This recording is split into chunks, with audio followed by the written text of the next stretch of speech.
Hello everyone, this is Vishali Pawar. Today I am here to explain the experiment number 4 of a DLIC subject, that is the design of an differentiator using OPAMP 741. So the aim of this experiment to implement a differentiator using OPAMP to study frequency response, phase response and the input-output waveforms. First I will explain the theory of a differentiator. In an OPAMP integrator circuit, if we change the position of the resistor and the capacitor, then it is said to be the differentiator. Here is the integrator diagram and here is the differentiator diagram. If we replace this capacitor and resistor, we can set to be the differentiator. In an ideal differentiator, as the input frequency increases, the gain of the differentiator will be increases. So the simple differentiator, that is the ideal differentiator, is very sensitive to the high frequency noise. Also, the input impedance of the circuit is equal to the reactance of the capacitor, so that the high frequency, the input impedance will be reduces. The problems can be overcome by using the practical differentiator circuit. So I will explain that also. Here is the practical differentiator circuit. By adding the series resistor in the input capacitor, we can set to be the practical differentiator. So this resistor will be ensure that at a high frequency the input impedance of the circuit will be at the least equal to the value of the resistor. So, and because of this resistor, the gain of the OPAMP at a high frequency will be restricted. For a better stability of the input signal at a high frequency and to prevent oscillations, feedback capacitor is also connected in parallel with the feedback resistor. The condition for proper differentiation of the input signal is the frequency of the input should be lesser than the cutoff frequency, at least 10 times less than the cutoff frequency for an accurate differentiation. So here is the frequency response graph of the practical differentiator as well as the ideal differentiation. This is the ideal and this curve is the practical. When we simulate our circuit in the OrCAD software, we can see this waveform or this response at the simulation window. So to design a differentiation, we need a calculation. So FA is equals to 1 kilohertz, FB is equals to 10 kilohertz. So I am assuming CF is equals to 5.6 nanofarad. Here is the formula for FA is equals to 1 upon 2 pi RF CF. So by calculating this, we get the RF is equals to 27K. Also formula for FB is this, and by calculating this, R1 is equals to 2.7 kilo. We got. I am taking the standard value here. Make sure you can take also the standard value for your calculation. So assume that R1.C1 is equals to RF.CF. So CF is equals to this, and we got the CF is equals to 560 picofarad.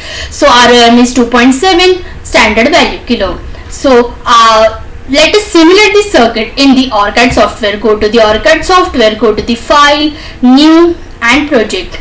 Name whatever you want. I am giving name here the try D, that is differentiation try. Make sure that you select this PSpice analog or mixed A to D, and location browse whatever you want. Click on the OK. Make sure that you create a blank project and click on the OK. The window will be appears. We need a components for our circuit.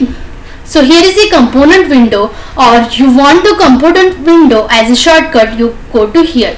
So we need a LM741, type LM741, double click on that and place wherever you want on the page. Make sure that you end the mode and make sure that you mirror vertically the OPAMP, so the negative terminal goes up and the positive terminal goes lower.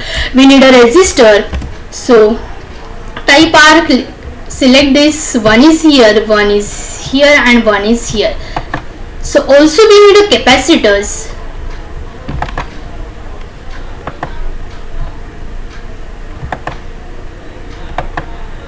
End mode. Delete this. Here we only need the one resistor. So also we need a capacitor type C analogy. Click here and one is here.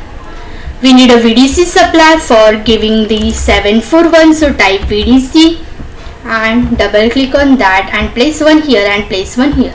We need a VAC supply to give the input, so type VAC and double click on that and place here. So our circuit components taking is completed. Let us make sure properly place. So near this Rotate this while rotating key, and this goes up. Okay, so we need a wire to complete our connection. Make sure that here to here, here to here, and here to here, here to here. Make sure that you complete the circuit or you connect the probes correctly. So here to the 6 pin, and here to here, and here to here, and this to 4, and here to here, and this I'm again take a wire and connect this. So we need a ground supply, so click here and click on the OK and go place one here, place one here, and place one here and one here. So our circuit is completed. We are giving the value of the component as we calculated. Here is the 2.7 kilo ohm resistor,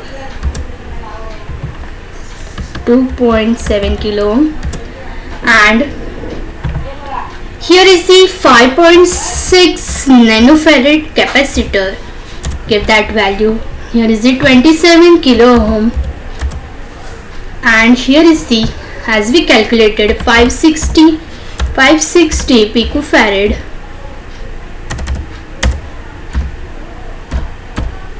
Enter. Here give the 15 VDC, and here give the 15 VDC. Sorry, here we have to give the minus 15 VDC, minus 15 VDC. Yes, and here 2.7K as we have calculated. So our circuit value and the circuit are completed. Go to PSpice, new simulation, and give the name whatever you want. I am giving name is this, and the simulation window will be appears. So we need a AC swap. Click here, click on the AC swap. Start the frequency as 100 Hz and then end the frequency as 1 mega. So we are giving 100 000 Hz, that is the 1 megahertz, and give here is the 100. Apply that, click on the OK, and then we need a probe to see our response. So click here, end mode, and run this.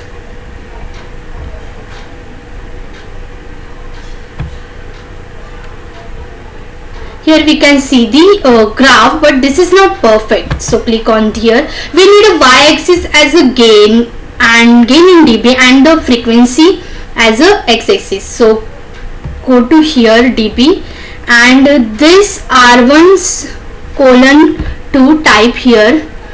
So R1 colon 2, here is this, and click on the OK. Here you can see the frequency response of a differentiator. For proper view, go to axis setting and just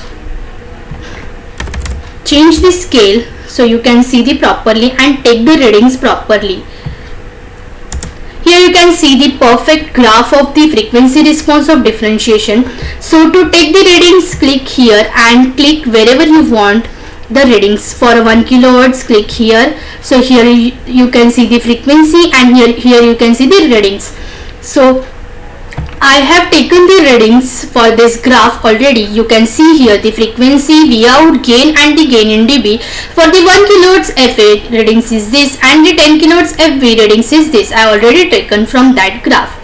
So I will show you the phase response of this. So go to here and here choose this and choose the R1 2. Here is the phase response graph. I will show you the correctly. I have already taken that. Here is the frequency response. Here is the phase response of the differentiator. And let us see, when we give the sine wave to the input, what get at the output of the differentiator. Here we are giving the sine wave. Take component V sine from here and place here. So give the 1 volt and 10 kilohertz and set the simulation as I will show you that. Select your time domain transient, give the 2 millisecond 10U and apply that and click on the OK and just run that. Give the probes also to see our waveform. So it will showing. So see here, the red is the input and the green is the output. So we give the sine wave and we got at the output as the cosine wave. So I will show you the different input for a different output. Here is the sine, cosine. When we give the square wave, we got the spikes at the output. When we give the triangular wave, we got the output as the square wave. So I will show you where to give the square wave as an input. We can't give square wave here. So go to place, go to PSpice component, go to here more application, go to this and independent sources. So the window will be appears. So here you can give the step, pulse, square, ramp, sawtooth, reverse sawtooth, triangular. We are giving square, set this and place wherever you want, and triangular also for that. Close that. So like this I perform the experiment number 4 differentiator successfully. Thank you.